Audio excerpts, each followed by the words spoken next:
Como les decía recién, la idea básica hoy día es mirar bajo qué condiciones nosotros podemos hacer buena docencia. Y claramente las condiciones en las cuales predomina la clase lectiva, donde el estudiante no hace nada, es de este tipo.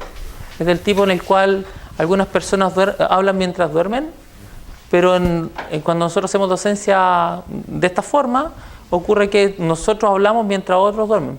Así funciona un poco ese es el síndrome de la educación, llamémosla clásica, digamos así, donde el estudiante solo recibe información y se dedica a eso, a recibir información.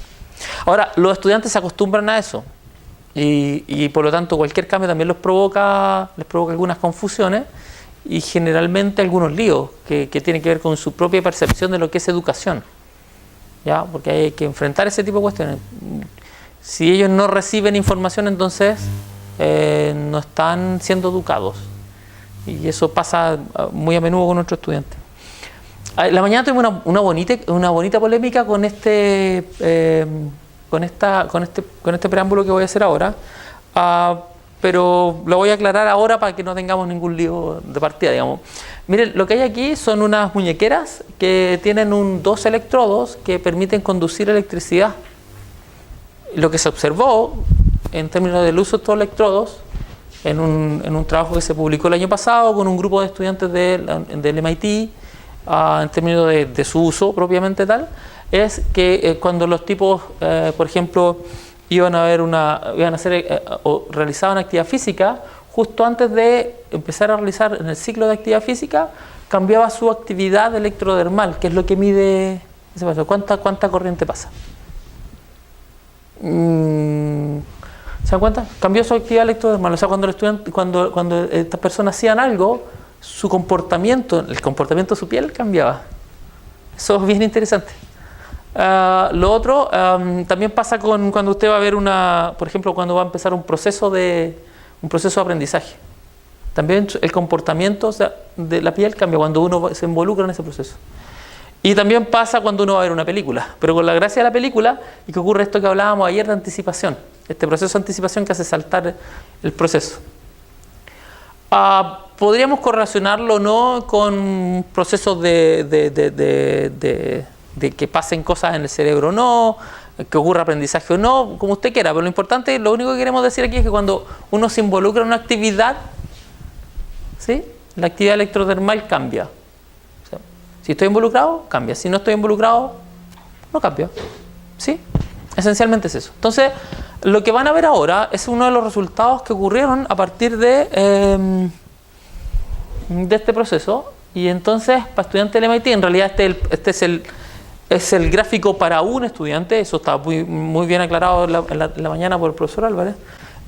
Lo que está ocurriendo acá es que se midió a un estudiante.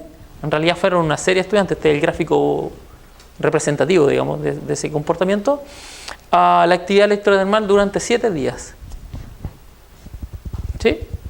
Y entonces, vuelvo a repetir, para dejarlo súper claro, sin asociar a procesos que si la gente está pensando no, está aprendiendo no tiene nada que ver con eso. Lo que uno observa es que cuando los estudiantes están en el laboratorio y en clases, la actividad electrodermal casi no cambia, comparada con otros procesos que se observan, por ejemplo, cuando el estudiante está haciendo una tarea o cuando el estudiante está durmiendo. La actividad electrodermal es menor cuando está en clase que cuando está durmiendo. O sea, la respuesta a los estímulos que se están entregando o a las actividades que se están desarrollando es menor en clase que durmiendo o que haciendo tareas. De hecho, hay la actividad social que ellos realizan, o fíjense, solo estudiando pasivamente. Aquí hay más estudios, qué sé yo. Lo interesante acá tiene que ver con cómo ellos responden, cómo su piel responde, cómo cambia su actividad electrodermal, cómo cambia la forma de conducir electricidad a la medida que se involucran o no se involucran.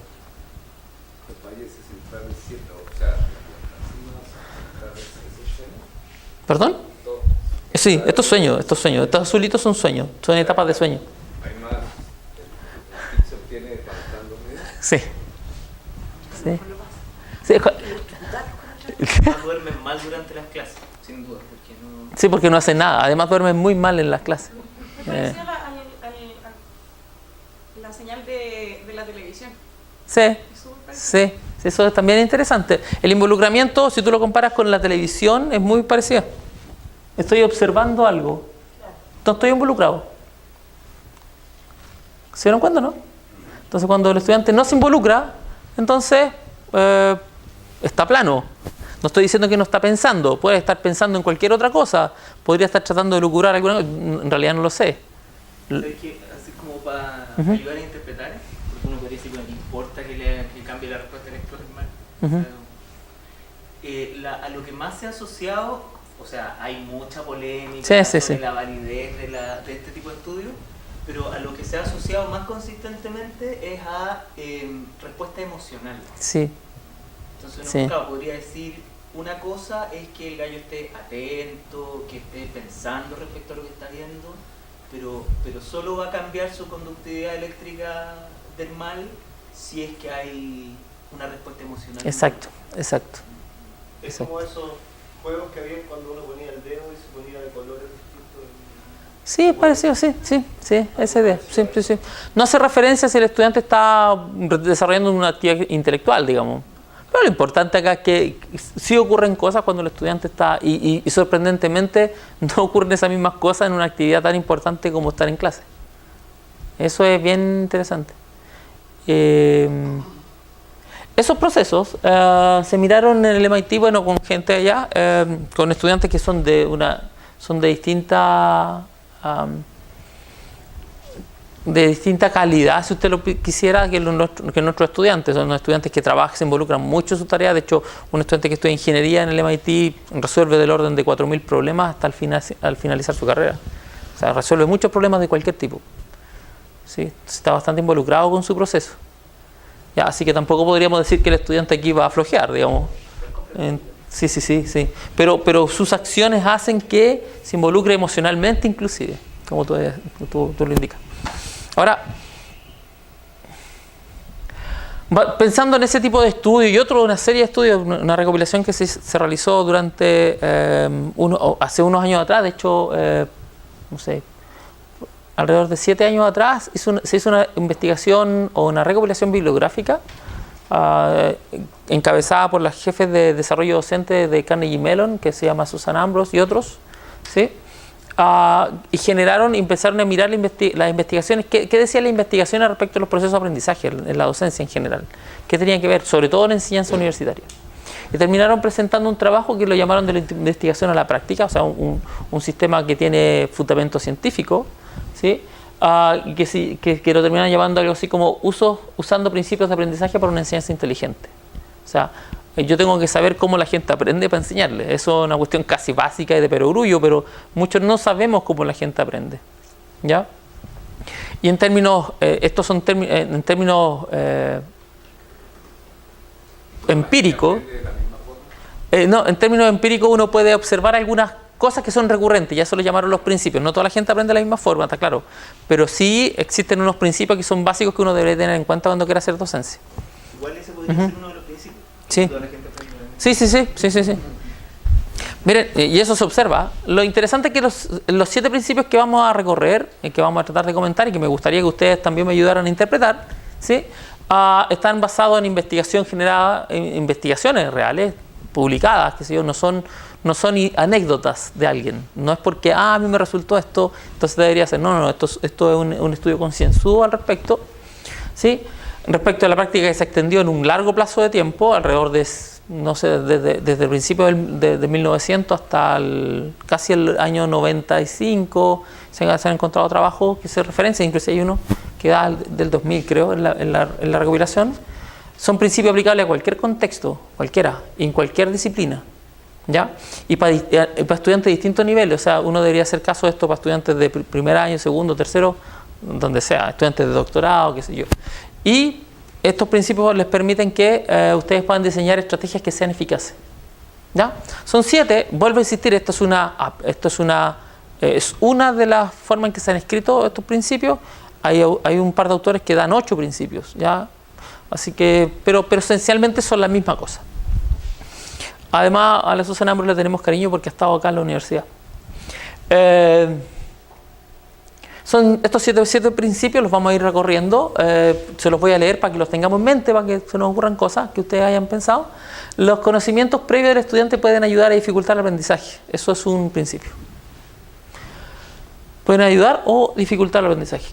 2. Cómo los estudiantes organizan el conocimiento influye sobre la forma en que ellos aprenden, aplican lo que conocen. ¿Sí? Cómo ellos lo organizan. La motivación de los estudiantes determina, dirige y mantiene lo que ellos hacen por aprender. ¿Sí? Es un motor ahí. Para desarrollar maestría, o sea, ser buenos haciendo algo, ¿sí? Maestría, los estudiantes deben adquirir las componentes de las habilidades, practicar su integración y conocer cuándo aplicarlas. El principio 5 habla de que la práctica dirigida a objetivos unida a retroalimentación precisa aumenta la calidad del aprendizaje de los estudiantes. El 6 dice que el nivel de desarrollo actual de los estudiantes, el de hoy, el nivel de desarrollo en realidad de los estudiantes interactúa con el clima social, emocional e intelectual del curso para impactar en el aprendizaje. O sea, cuestiones tan sencillas como si hay desorden en el aula o no, o si eso es bueno o no, también impacta en el aprendizaje. 7. Para llegar a ser un aprendiz autónomo, o sea, alguien que se autoevalúa, qué sé yo, el estudiante debe aprender a monitorear y ajustar su acercamiento al aprendizaje. Esos son los 7 principios que se enumeraron. Tienen una gran cantidad de bibliografía. Ustedes pueden encontrar el libro inclusive en Amazon, lo pueden comprar. Inclusive hay versiones que están ahí pdfeadas como medias piratas, qué sé yo. Pero es bueno que lo tengan, ¿sí? Es bueno que lo miren, ¿ya? Esto que está aquí da condición entonces a discutir respecto de qué significa cada uno de estos principios. ¿Ya? ¿Qué significa? ¿Qué significa para cada uno de nosotros que estos principios existan? ¿Ya? ¿Qué deberíamos considerar? El primer principio, que habla de los conocimientos previos, dice que en realidad, mire, cuando el estudiante tiene su aprendizaje previo activo, ¿sí? Además es suficiente, además es apropiado y preciso, entonces eso ayuda al aprendizaje. Pero cuando el estudiante no es capaz de activar su conocimiento previo, o es insuficiente, no tiene toda la información, o es inapropiado, no corresponde al contexto, lo que ocurría en célula no aplica para, no sé, otra cosa, qué sé yo, o es impreciso, entonces eso dificulta el aprendizaje de los estudiantes. Entonces, nosotros tenemos que hacer pruebas de diagnóstico para saber qué saben, y qué saben bien, y qué saben mal. Tenemos que ir a conversar con el tipo del curso anterior, si es que lo existe, para saber cuánto aprendieron, qué saben. ¿Con la idea de qué? De activar el aprendizaje previo si existe, o completarlo si es insuficiente. ¿Sí? Para que ellos aprendan a utilizar ese aprendizaje. Y además indicarles en qué concepto es, o dónde es apropiado utilizar cierto conocimiento. Hay algún, me acuerdo haber leído por ahí una situación de un profesor me acuerdo que era de psicología o de investigación en una carrera de psicología, que lo primero que hizo fue hacer que los estudiantes calcularan algunos índices de correlación estadística, porque sabía que tenían el curso de estadística antes, pero lo hizo en el contexto de la psicología, de los estudios. Entonces presentó un estudio y les hizo a los estudiantes de ahí calcular cosas, y lo que obtuvo fue un desastre. Dijo, pero a ver, ¿cómo? Parece que nadie sabe nada de estadística. Sí, yo sé estadística, me aprendí todas las fórmulas. ¿Y qué pasa? Bueno, ocurre que el profesor no fue capaz de activar ese conocimiento para ocuparlo en este nuevo contexto. Entonces, cuando yo quiero ocupar conocimiento antiguo en un nuevo contexto, tengo que dar, por ejemplo, valga la redundancia, ejemplos, donde donde el antiguo conocimiento sirve. ¿Se dan cuenta? Extender el uso. Entonces, con eso yo activo el conocimiento. Ah, sí, ya está bien. ¿Sí? Es muy probable, hay estudiantes que cuando no logran activar su conocimiento, entregan pruebas en blanco, aunque sepan. ¿Pero eso a todo nivel? En todo nivel. Por ejemplo, un alumno que está egresando ya debería razonar y poder integrar los conocimientos. No necesariamente, porque la capacidad de integración es personal. Sí, sí. Ahora, uno esperaría que una persona adulta fuera capaz de integrar, pero uno debería como profesor dejarle algunas pistas. Sí, siempre hay que dar un ejemplo. Por ejemplo, una tarea, en un trabajo a enviar o en la misma clase, partir con un ejemplo que permita a los estudiantes situarse localmente. Mira, en física, por ejemplo, pasa muy comúnmente que los estudiantes son incapaces de que tú les das las fuerzas, le das la aceleración, le preguntan la masa, por ejemplo, en un caso muy sencillo, y son incapaces de despejar para calcular la masa. Eso implica que el estudiante, eso no implica que el estudiante no sepa matemática. Implica que no sabe utilizar la matemática en ese contexto. Pero incluso a estudiantes de pregrado y de doctorado igual. Sí, igual. Uno debería hacer el recuerdo. O el estudiante diría, que tú puedes hacerlo de distintas formas. Por ejemplo, un estudiante de doctorado yo lo mandaría a leerse el libro, no sé, el Ray Milford, de electrodinámica. Ni siquiera uno tendría que mandarlo, porque eso es iniciativa propia. No necesariamente, porque a veces la gente no sabe dónde buscar por muy informada que esté. Si tú tienes la información, dásela. No es necesario, no. De un doctorado es que la persona tendría que aplicar los conocimientos que ya tiene. Sí, fíjate que yo te voy a contar lo que voy a contar es una anécdota, no aplica siempre, pero por ejemplo un caso que me ocurrió a mí mismo. Yo tengo un problema ahora con algunas ecuaciones y quiero desacoplarlas. Yo estoy seguro que en algún instante me enseñaron a desacoplar las variables, pero no me acuerdo cómo. No me acuerdo. Y estoy tratando, y claro, entonces lo que hice fue preguntarle a un colega, oye, ¿tú conoces algún paper donde pase tal cosa? Se llama colaboración. Y el tipo me dijo, sí, yo te lo envío. Por eso uno esperaría del mismo estudiante esa... Sí. Pero el contexto, a lo que voy es que el conocimiento, mi conocimiento de ese punto, él no me entrega la solución. No me va a entregar la solución porque mi problema es otro, distinto al que me está entregando solución. Pero lo más probable es que cuando yo mire ese paper, voy a activar mi conocimiento previo y voy a poder entonces resolver el problema que tengo en particular. Ahora, puede ser iniciativa del estudiante o no, pero lo importante que tú tienes que tener claro es que si el conocimiento previo no está activado, no importa que lo active, entonces eso va a ocultar el aprendizaje, lo va a dificultar completamente. ¿Te das cuenta? No importa que lo active finalmente. El conocimiento previo lo podría activar cualquier cosa. Ahí puedo usar diferentes técnicas para activarlo. Claro, tú puedes ser explícito. Provocar un Sí. aprendizaje o hacer como sea, digamos, que no Claro. activar, ¿no? Eso significa el estudiante, sí. Por eso entonces, por ejemplo, es importante no necesariamente ser explícito con la activación, pero tú podrías, por ejemplo, enviar a los estudiantes una lectura previa a la clase. Como una motivación. Se pregunta a qué nivel, o sea, de todo nivel. No, en todo nivel, sí. Todo nivel. Tú tienes que buscar formas de activar. Esto aplica en todo, esto activa todo. Lo que pasa es que en el caso del doctorado no eres tú el que tiene que enviar el paper. El tipo tiene que buscar su paper. Eso no tiene que ver con quién ejecuta la acción de activar. Lo importante es que si la información no está activa, no va a producir ese aprendizaje. ¿Te das cuenta? No importa de quién lo active. Lo mismo ocurre con que sea suficiente. Claramente un estudiante que no tiene suficiente conocimiento no va a poder avanzar tan rápido. Y eso pasa con nuestros estudiantes cuando uno empieza a apurarlo en la matemática, por ejemplo, o en el lenguaje. Y empieza a colocarle, no sé, oraciones sofisticadas y el estudiante no logra entender lo que está pasando ahí en esa pregunta, porque la pregunta está redactada en forma tan sofisticada que él no logra entender. Está en español, sí, claramente. Pero no necesariamente tengo todo el conocimiento en términos de suficiencia para poder interpretar esa frase. ¿Sí? Y que sea apropiado. ¿Sí? Dime.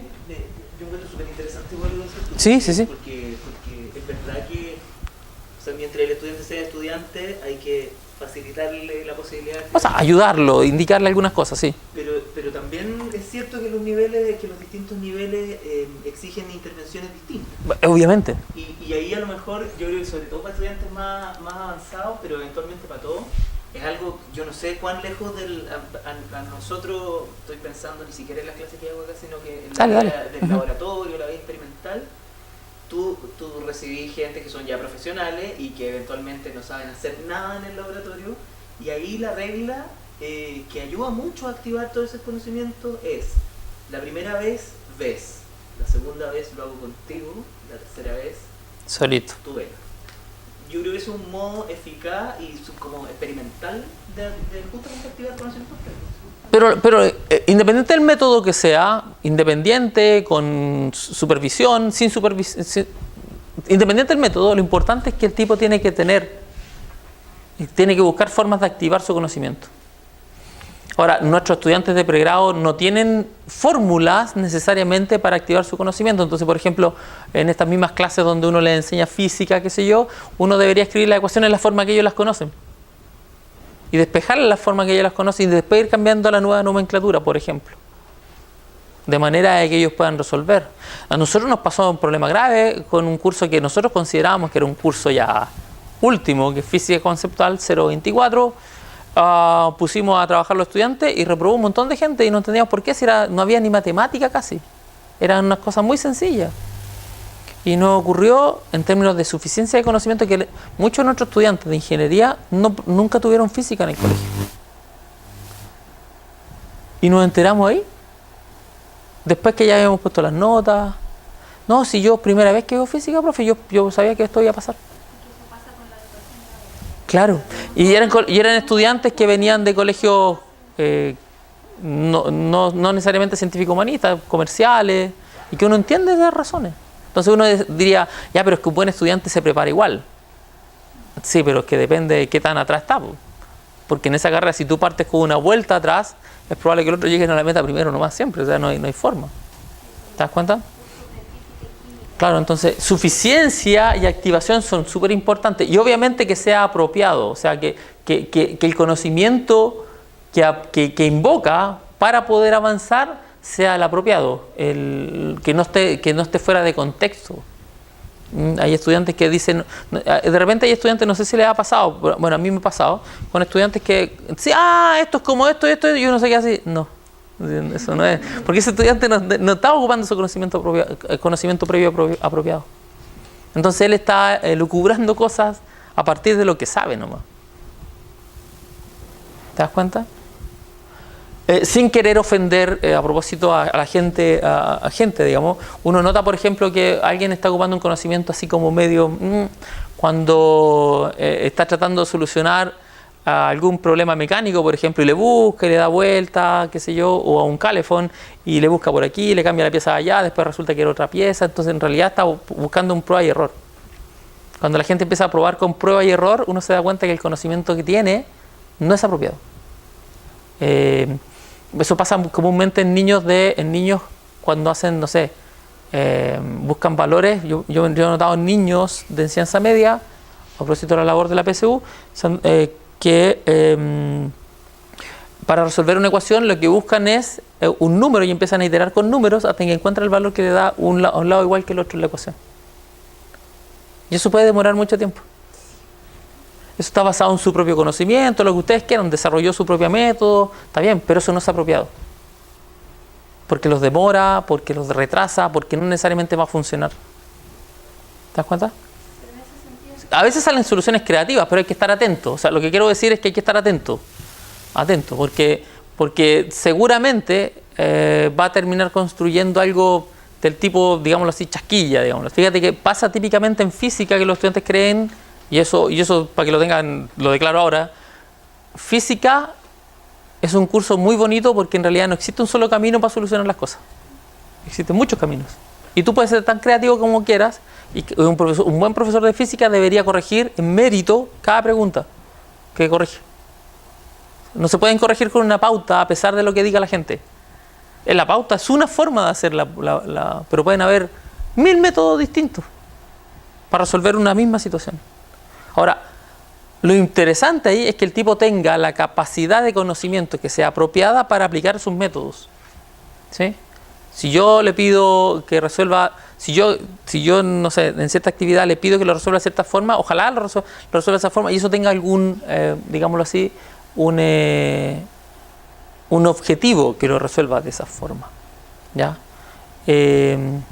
Por ejemplo, hay cosas muy simpáticas y yo siempre me río de los químicos y los admiro por lo mismo, porque, por ejemplo, Me acuerdo de un químico, yo tenía la ecuación llena de pizarra, la pizarra llena de ecuaciones, resolviendo integrales, no sé, integrales, qué sé yo, la estaba buscando meter al computador para solucionarla. Y llegó un colega y me dijo, mira, eso da 0, eso da tanto, eso da tanto. Y le dije, ¿cómo sabí? El experimento. Simetrías. Son otros métodos. ¿Te das cuenta? Entonces, cuando en ese proceso mi conocimiento no era apropiado, porque yo podría haber pasado semanas resolviendo eso. ¿Te das cuenta?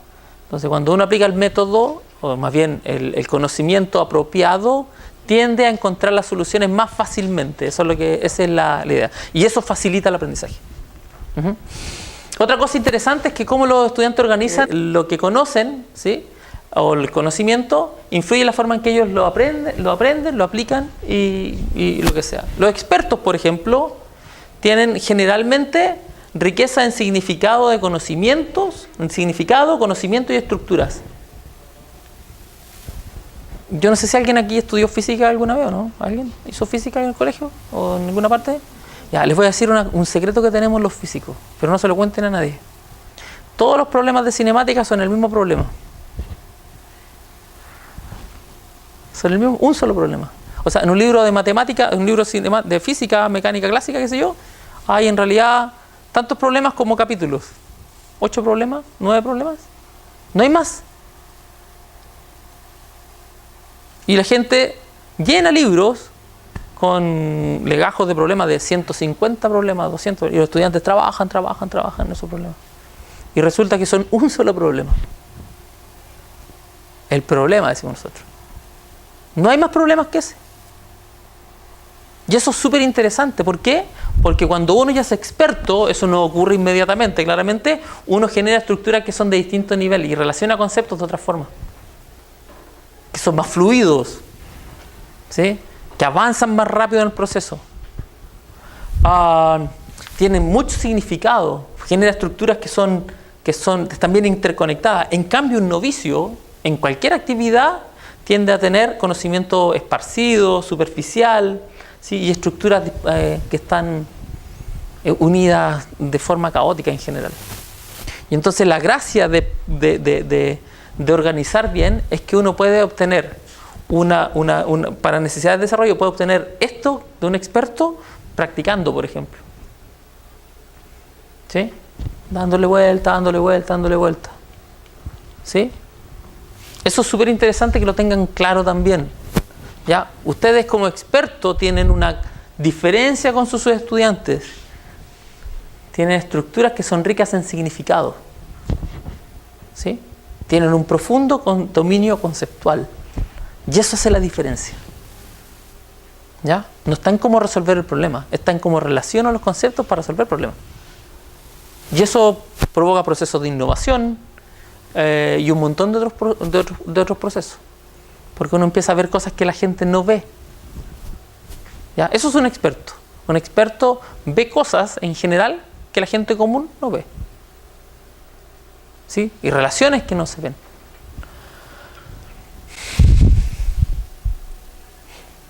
La motivación, importante tema. La motivación de los estudiantes dirige y mantiene lo que ellos hacen por aprender. Yo coloco esto porque en realidad resulta bien interesante.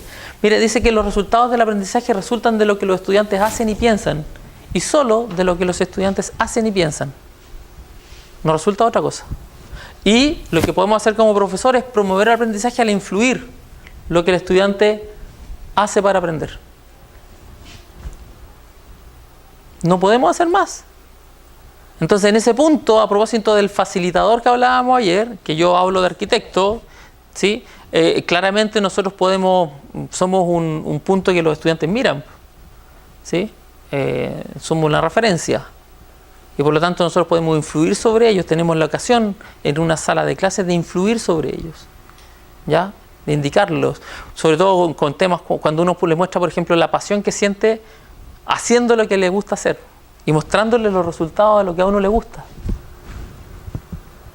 ¿Se dan cuenta? En esas condiciones entonces un profesor que es apático, que no se relaciona con los estudiantes, no los motiva y por lo tanto los estudiantes hacen el esfuerzo mínimo.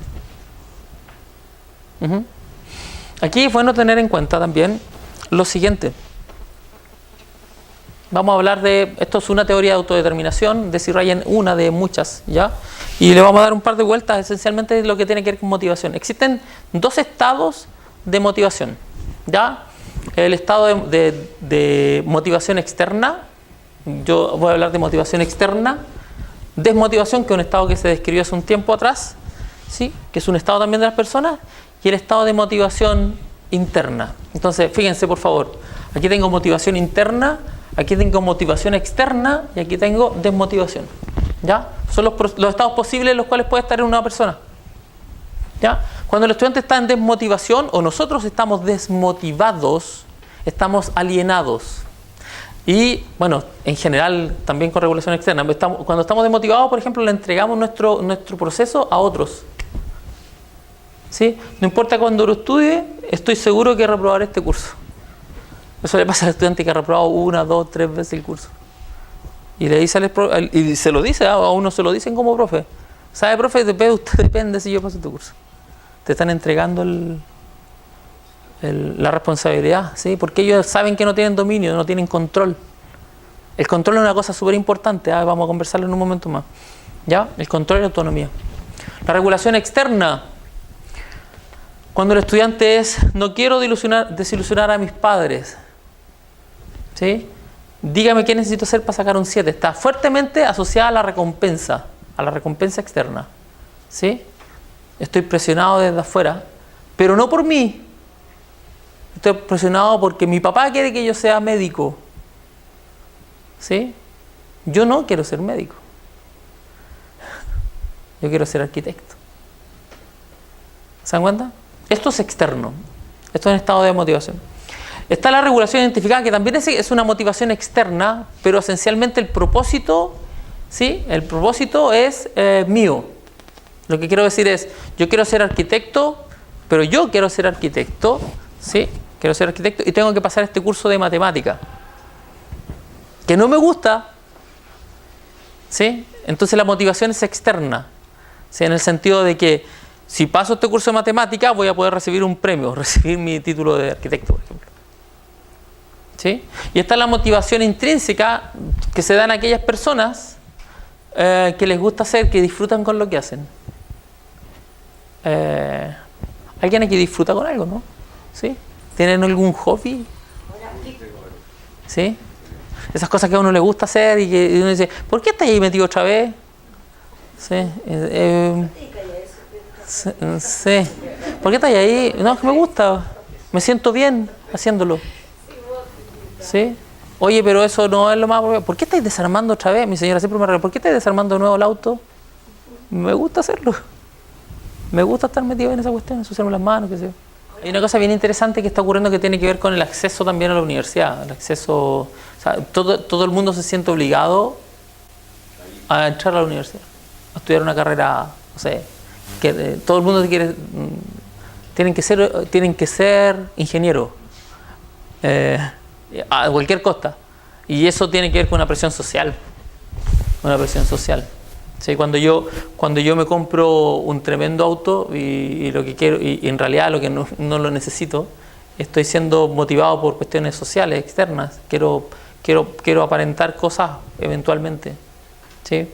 Ahora, cuando caigo en este otro estado, lo interesante es que entre estos estados una persona puede moverse, digamos, y lo peor es que en general en la sociedad chilena estamos cayendo a estados de desmotivación gravísimo. Yo espero que me hagan las cosas, alguien me tiene que traer esto.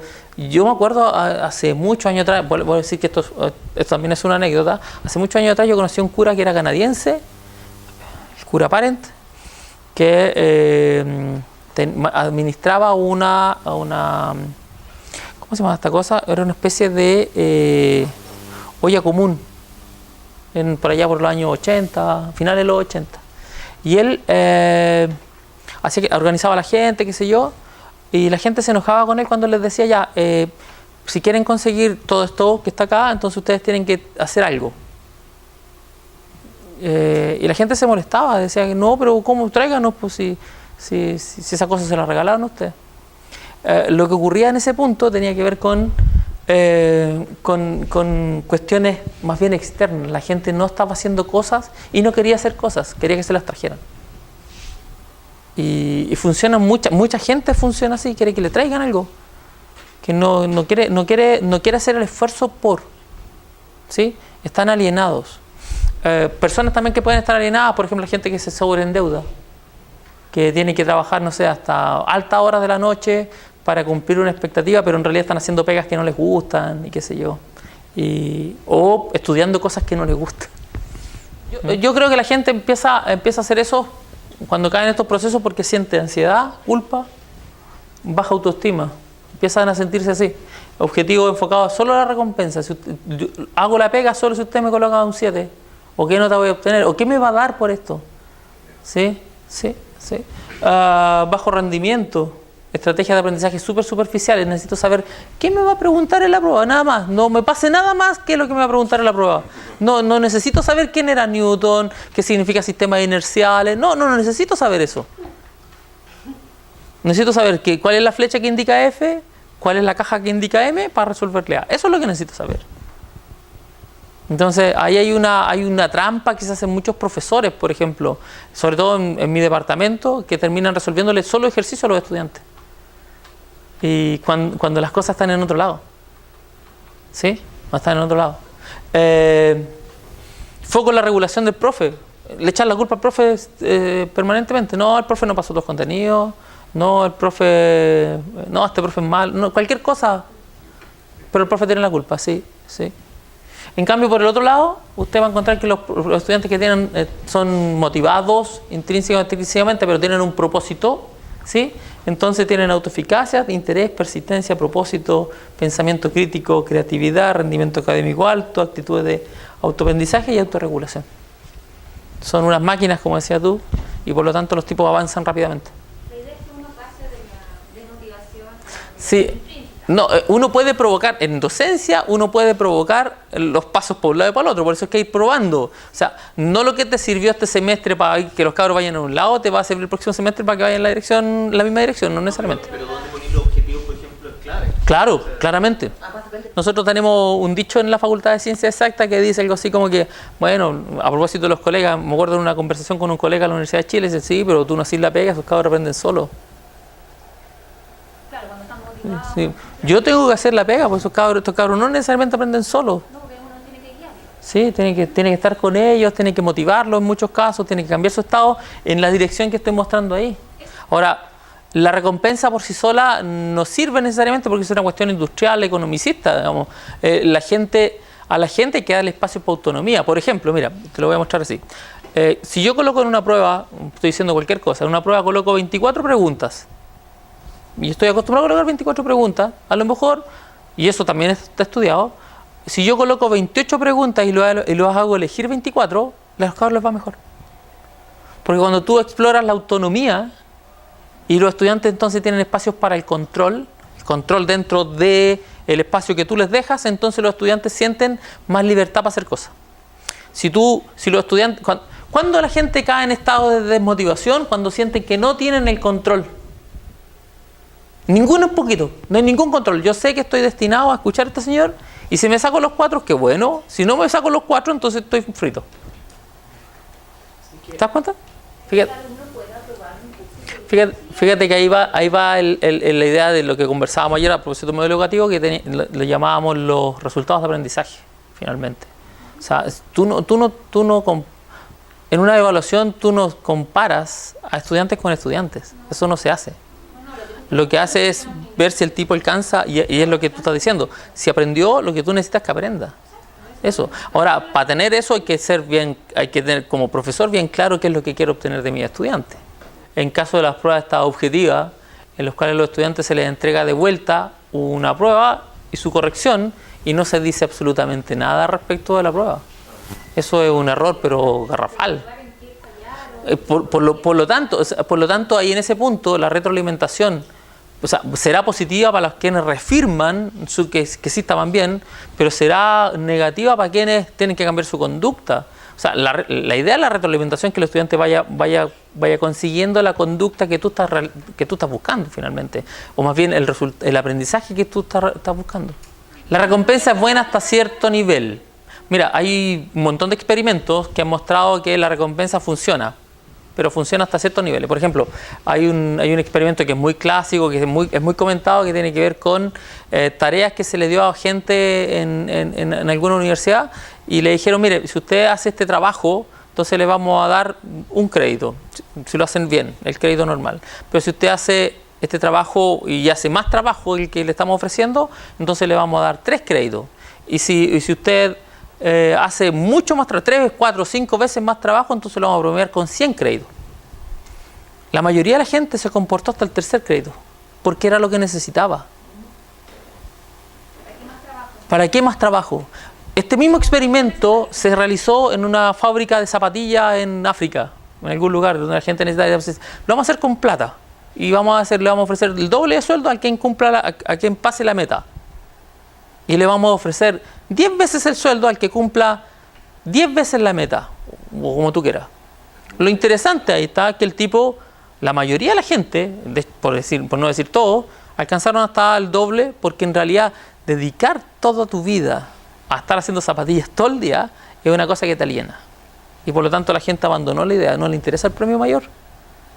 Me interesa un poquito, basta con que te hagas la pregunta, no vais a pensar con la gente cuando le dice, ¿te gustaría ganarte el loto? Sí, pero una conversación normal, los cabros, generalmente la gente sigue un poco de plata para sacar mis deudas, es todo lo que necesitan. No necesitan más que eso. Entonces, o sea, la gente común, digamos, no pensemos en los empresarios, digamos, porque eso siempre quieren más, digamos, pero es otro cuento, digamos. Pero, claro, pero dentro de la gente normal, la gente actúa dentro de límites razonables. ¿Te das cuenta? Entonces la recompensa, la excesiva recompensa, si yo les ofrezco 7 o 10 7 a los cabros y ellos se dan cuenta que en realidad necesitan solo uno para pasar, en realidad van a buscar uno solo. Yo creo que la No necesitan más. tiene que dársela él mismo al saber que está perdiendo. Sí, sí. O sea, uno puede ofrecer. Me parece muy bien lo que dices cuando uno se mueve desde la desmotivación y para sacarlos de aquí, uno le ofrece una recompensa. Pero de ahí para allá la cosa tiene que moverse por otros ámbitos, ¿viste? Hay un problema con la estandarización en general de la educación. O sea, por ejemplo, la gente tiene problemas, inclusive en cuestiones tan cuadradas como la física, donde los estudiantes resuelven de una u otra forma y muchos profesores califican según la pauta y les da lo mismo lo que haya puesto el cabrón acá. Y puede ser brillante. Puede ser brillante. Y no, está malo. ¿Por qué? No, porque no lo hiciste así. Entonces la estandarización trae problemas, de verdad trae problemas. Ahora, uno quisiera que no lo hiciera. Por eso es que es bueno tener, en pruebas estandarizadas sobre todo, tener en cuenta cuáles son los objetivos y comunicarlos, que era algo que les comentaba ayer. ¿Sí? Comuníquenle los objetivos, comuníquenle cómo van a ser medidos de manera que ellos se preparen en la dirección que ustedes estiman apropiada o que ellos estimen apropiada. ¿Ya? Dejar espacio para la creatividad. Hay una cosa que a mí me llama mucho la atención. Yo soy de los que coloca la prueba, la típica pregunta que dicen los estudiantes, que lo odio. Así, les coloco una pregunta y después les dice, ¿qué concluye usted del resultado que obtuvo de no sé qué? Y esa parte nunca tiene respuestas. El 90% de los estudiantes no coloca nada ahí. Entonces, ¿qué descubre uno? Que en realidad no saben física, saben resolver una ecuación, que se aprendieron en alguna parte, pero al momento de interpretar que eso sí es física, no tienen ni idea. Y eso es un desastre.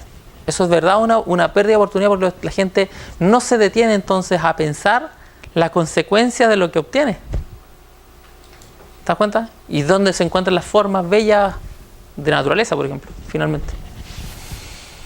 Para desarrollar maestría, los estudiantes deben adquirir las componentes de habilidades, practicar su integración y conocer cuándo aplicarla. O sea, usted le tiene que dar espacio al estudiante para que integre y aplique. O sea, no basta con que ustedes se vayan con el recitado que está aquí. Yo tengo que darles espacio a que ustedes tengan posibilidades de aplicar todo esto. Que lo van a tener ahora, realmente se van a ir dando cuenta solo que estas cosas van a ir ocurriendo. No basta con que no me puedo sentir satisfecho con que ustedes sepan esto y no tengan posibilidades de aplicarlo. ¿Ya? Entonces, ahí va la idea del aprendizaje activo otra vez. ¿Sí? El león que les mostré ayer. ¿Sí? Súper. Eso es cuando yo le doy oportunidades. Pues, claramente es todo un nivel bastante avanzado. Pero lo interesante es tratar de hacer que los estudiantes tengan aprendizaje activo.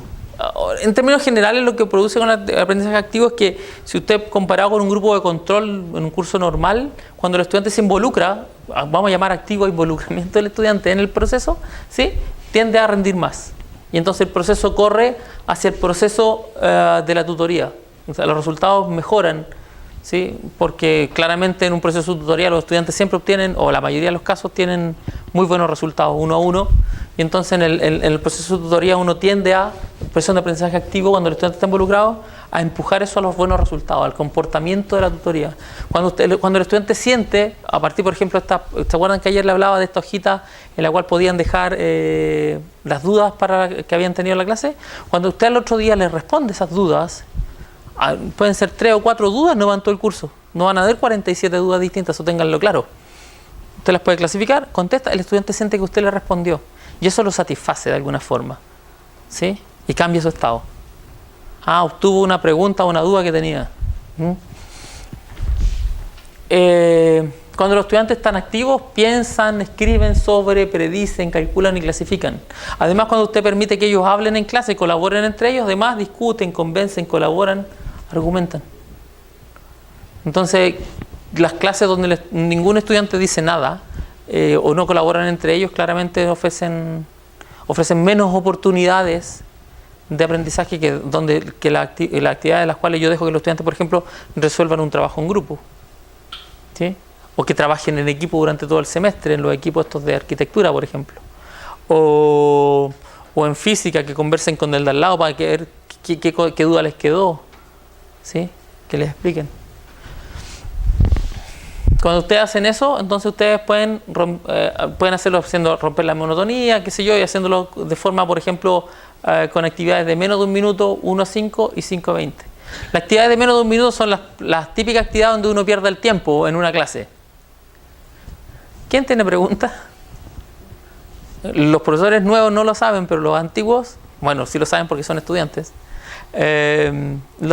Generalmente, cuando uno dice ¿quién tiene preguntas? ¿Qué ocurre en la sala? Silencio sepulcral. ¿Quién tiene dudas? No, está todo clarísimo. Todos quieren irse en realidad, ¿sí? Hacer preguntas y esperar respuestas. Bueno, si yo no dirijo la pregunta a alguien, lo más probable es que no tenga ninguna respuesta. Entonces la típica, hacemos la pregunta y las preguntas quedan todas volando, qué sé yo. No hay ninguna posibilidad. Entonces esas actividades no son recomendables en general, ¿ya? Hacer preguntas es una buena cosa. Hacerse preguntas al principio de la clase, dejar preguntas instaladas para la siguiente clase. Hacer preguntas en una clase es una buena cosa. El problema es que la gente tenga el conocimiento suficiente como para responder a esas preguntas. Entonces depende del tipo de pregunta que vamos a realizar. Ahora, claro. Y esas mismas respuestas te hacen construir la clase también. Sí. Bueno, entonces uno hace una pregunta y nunca más pudiste hacer clase porque Se te fue, se te pierde el control. Ahí que en el ojo también, sí, eso es cierto. Pero ahí hay algunas cosas que nos puede hablar Roberto al respecto. Por ejemplo, en actividades de 1 a 5 minutos, que son un poco más de tiempo, ustedes pueden pedirle a los estudiantes que realicen hasta el momento, hasta lo que se va en la clase, una conclusión, o al final de la clase, una conclusión de la clase. Y que ustedes la retiren para evaluar esa conclusión. Evaluarla no significa colocar nota, significa mirarla y decir sí, va bien, o no, dejarle una notita ahí, qué sé yo. Pueden ocupar marcas, que era lo que nosotros les comentábamos ayer, que es básicamente la idea de que el estudiante escriba respecto del tema lodoso. Ni siquiera va a concluir él, sino que va a identificar cuál es el tema que lo dificultó, para que usted pueda, tomando eso, diseñar la próxima clase, ¿sí? Y entonces dar retroalimentación rápida y efectiva a la siguiente clase. Integra esa información para que el sistema se vaya autoarreglando, ¿sí? ¿Cuál sería el término castellano? Los temas lodosos. MAD es como lodo, entonces son las cosas que en las que te hundes, digamos, y que no logras, claro, en las que se te arrancan de las manos, que no logras tomar. Lo interesante de esta MADCAR, que es simplemente el papel que usted raya, lo desarrollaron en el MIT, en la Escuela de Ingeniería Aeroespacial. Se dieron cuenta que si le preguntaban a los estudiantes si habían entendido o no, por escrito los estudiantes sí decían eso. Entonces, con eso. ¿Sí? Y basta con eso, porque usted integra eso a la siguiente clase. También puede hacer lo que respondan preguntas con o sin cliquera. Les quiero mostrar las cliqueras, las traje el paquete completo porque a mí se me pierden las cosas. Que son estos aparatos que están acá, donde uno puede registrar las respuestas a los estudiantes en su computador. Entonces uno sabe que el Pepito contestó 1, 2, 3, no sé. Y entonces uno puede preparar una serie de preguntas y hacerle preguntas a propósito de la clase. Y en ese punto se involucran un montón, les encantan. Y ocurre un fenómeno con las cliqueras.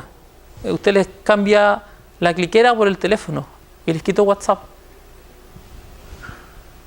Claro, porque puede tener una sola cosa en la mano. Y entonces usted le hace preguntas, se quedan aquí, se enganchan. ¿Sí? Y los trae de vuelta. La universidad hay un taller, de hecho, de cliqueras, del cual les va a hablar un rato más Roberto. Puede hacer que realicen un resumen, esto es un poco más largo, o escribir y pensar en 5 minutos algo, digamos. Piensen algo y resuman algo. Esos son métodos que ustedes pueden retirar rápidamente y clasificar, qué sé yo, darle retroalimentación. En estos casos es bueno darle retroalimentación al escrito y entregárselo a quien corresponda. En este otro, lo sencillo, lo bonito de este sistema es que usted va a identificar 4 o 5 ideas que están raras y las va a poder solucionar. Y si las contesta, entonces todos se van a sentir satisfechos. Y eso es muy interesante. Ahí hay preguntas de distinto tipo. Por ejemplo, la relación entre Ofelia y Polonio en Hamlet. ¿En qué relación hay? Entonces todo es esencialmente al nivel recordar. Para jugar cliquera hay que escribir las preguntas de esta forma. ¿Sí? Usted podría decir recordar, que son cuestiones súper básicas. Eso también podría ser recordar. ¿Sí? Pero usted podría hacer una pregunta que sea más compleja todavía. Basada en la investigación de la NASA, les podría pasar una lectura previa, algún paper, lo que sea. ¿Sí? ¿Cuánto ha cambiado aproximadamente la temperatura en la Tierra entre el 1880 y el 1975? Eso es una pregunta a los que, si usted le pasó el material a los estudiantes tendrán que haber analizado, entendido y recordado. O sea, de profundo nivel. O sea, las preguntas alternativas usted puede conseguir preguntas alternativas de profundo nivel. Para resolver esa pregunta, de hecho, usted tiene que tener esta información, que es una información que, si ustedes pueden notar, no es explícita. Y entonces usted analiza. ¿Se dan cuenta? Entonces le puede entregar información, le puede entregar el paper. ¿Se acuerdan de ella? Sí, ¿lo leyeron? Sí, está. ¿Se dan cuenta? A propósito, cambió de aquí a aquí, ¿ya?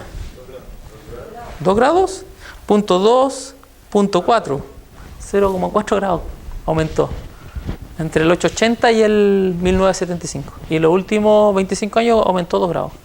Fíjense que una cosa acá interesante es que en estos procesos, ese proceso de alternativa, uno generalmente lo que hace, les presenta la pregunta del nivel que sea a los estudiantes, les dice que respondan en silencio sin que se hablen, contestan. Uno mira un comportamiento, lo puede mirar ahí mismo en vivo en el computador qué respondieron, ve gráficos, después los hace conversar entre ellos y les vuelve a hacer la misma pregunta y ve qué ocurre. Y generalmente hay cambios en el comportamiento porque los estudiantes son capaces de convencerse unos con otros. Es más fácil que un estudiante convenza a otro que un profesor convenza a un estudiante respecto de algo. ¿Sí? Y lo que ocurre entonces es que antes de la discusión en términos de respuestas correctas y después de la discusión, ustedes pueden observar que cuando los estudiantes interactúan, mejora la calidad de la respuesta. Y eso es súper buenas noticias, porque la solución está dentro de la sala, haciendo que los estudiantes hagan cosas. Pero lo interesante es que la dinámica que se produce en estas clases cuando usted hace que colaboren es distinta a la dinámica normal de comportamiento. Usted puede manipular, recuerde que usted puede influir en el proceso, entonces en ese proceso usted puede dejar que los estudiantes ocurran, ¿sí? O puede ir cambiando los grupos, o puede hacer que vayan llegando, y como van llegando a la sala y van quedando las situaciones, no sé, lo que sea. Uno puede ir haciendo cosas. Muchos estudiantes no tienen claro qué es lo que dice el profesor.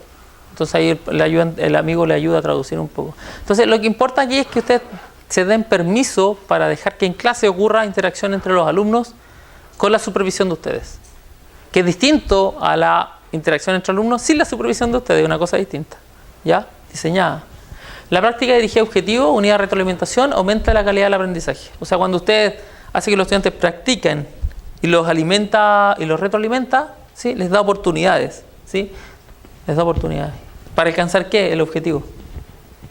¿Sí? Entonces usted tiene que estar mirando cómo practican, tiene que darle forma al feedback, tiene que hacerlos, darle feedback, no puede no decir nada. Insisto con el asunto de la prueba. Nosotros en física cometíamos un error garrafal.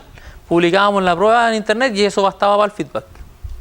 Y nadie hablaba más de la prueba. La prueba era así como hablar, no sé, del evangelio. Nadie decía nada y todos sabían que estaba ahí, pero nadie le iba a leer. Ahí se quedaba. Y se asumía como la verdad. Y si había un error en la corrección, de hecho los estudiantes ni siquiera se dan cuenta porque ninguno bajaba a la prueba. Entonces, darse la oportunidad después de realizar una actividad, evaluada o no, de conversar con ellos cuáles son las respuestas correctas, los comportamientos adecuados, lo que sea, entonces les permite a los estudiantes avanzar. La mañana les comentaba a los profesores de República del caso de un estudiante que trabajaba en campo clínico, estaba haciendo una simulación. En campos clínicos realizan simulaciones reales, hay un actor o alguien que está enfermo ahí, lo ven, qué sé yo, hay alguien que lo supervisa, y ocurre todo casi en la realidad. Y había un estudiante que saltaba del susto. No podía, y fue tanto su susto, tenía tanto miedo, porque no había practicado antes, porque no había recibido retroalimentación respecto a su proceso, que cuando fue a colocarse inclusive la cotona que se colocan los médicos o lo que sea, se la colocó mirando para atrás. Y los guantes no se los podía colocar. Nosotros nos reímos como 7 semanas, digamos, del video, digamos, porque lo tuvimos que filmar, por eso lo tenemos nosotros. Pero lo interesante ahí, sí, no lo subimos a YouTube. No lo subimos a YouTube. No lo subimos a YouTube. Pero lo que les quiero contar es que si usted no provee a los estudiantes posibilidades de practicar, o sea, de realizar, de conseguir práctica en su proceso, dirigida a su objetivo, para alcanzar el objetivo, y tampoco es capaz de darle retroalimentación, entonces poco le puede pedir al estudiante. Las pruebas siempre van a ser de mala calidad. Si usted no lo hizo pensar respecto a algún proceso en filosofía, antes, después, le supo su opinión, qué sé yo, y después les preguntó alguna cosa parecida, o alguna otra cosa nueva, pero en el ámbito, contextualizada, digamos, entonces no deberíamos esperar respuestas solo respuestas superficiales, que es lo típico en realidad. El nivel de desarrollo de los estudiantes interactúa con el clima social, emocional e intelectual del curso para impactar el aprendizaje. Fíjense que un estudiante debe tener oportunidad de ser autónomo, pero además necesita sentir que es competente. Si siente que es autónomo, o sea, que tiene algo del control, y además siente que es competente, entonces puede establecer relaciones. Y entonces el tipo puede aumentar en sus estados de motivación. ¿Sí? O sea, si usted lo deja que el tipo se maneje, entonces puede avanzar. Si no se maneja, no puede avanzar. Entonces tiene que darle espacio. Usted no puede estar haciendo todo en la clase, todo. No se puede. No está bueno para el estudiante, no es bueno para usted. Si usted controla todo, entonces el curso va a ser una lata. Como más o menos la lata que tienen ustedes en este instante. ¿Sí? Es más o menos eso. Y es bien complejo porque entonces, fíjense, sentirse competente es una cuestión súper fundamental. Sentir que lo que yo sé sirve para algo es súper fundamental. Tener espacio para desarrollarme también es fundamental. ¿Sí? Y la capacidad de establecer relaciones también es fundamental. Para poder establecer nuevos procesos. En esas condiciones yo soy capaz de avanzar en la dirección que estábamos buscando, Cristina, para allá para la motivación, o al estado de mejor motivación. Y por último, para llegar a ser un aprendiz autónomo, los estudiantes deben aprender a monitorear y ajustar su acercamiento al aprendizaje. El estudiante tiene que ejecutar procesos en los cuales cambie sus estados, pero él sea el mismo el que se evalúa. Tenemos que darle la oportunidad de que se autoevalúe, por ejemplo, que se cuestione. No que lo cuestionen los pares necesariamente, que el tipo evalúe qué está haciendo, ¿sí? Cómo maneja sus tiempos, cómo va avanzando. Son todas cosas que necesita saber el estudiante, ¿ya? Que necesita hacer, y por lo tanto hay que darle espacios para ejercitar, a propósito de la autonomía, el monitoreo de su autoevaluación. O sea, un espacio para la autoevaluación es súper importante. Y por eso es importante este proceso que yo lo llamo casi es un rito de la retroalimentación, en la cual los estudiantes pueden también expresar su opinión de vuelta, en realidad. Ahora, la retroalimentación en general debe ir dirigida, y eso como última cosa, al proceso, no a la persona. Si usted le dice al estudiante, usted es bueno para la matemática, usted es hijo de un colega mío que es matemático, usted es bueno para la matemática, ese estudiante lo mató, porque genera una carga de expectativas sobre él que no va a poder necesariamente cumplir, digamos. Por eso es que en general los hijos se salen de los campos de expertise de sus padres. Se desmarcan completamente porque ellos no quieren llevar esa marca. Y no porque odien a su papá ni nada de eso, sino que esencialmente no quieren llevar la marca. No quieren llevar la marca. Es muy raro encontrar familias en la misma línea siempre. Es muy extraño. Bien, quedamos a su disposición. Yo particularmente quedo a su disposición para que ustedes puedan buscar nuevas alternativas de formación, qué sé yo. Bien.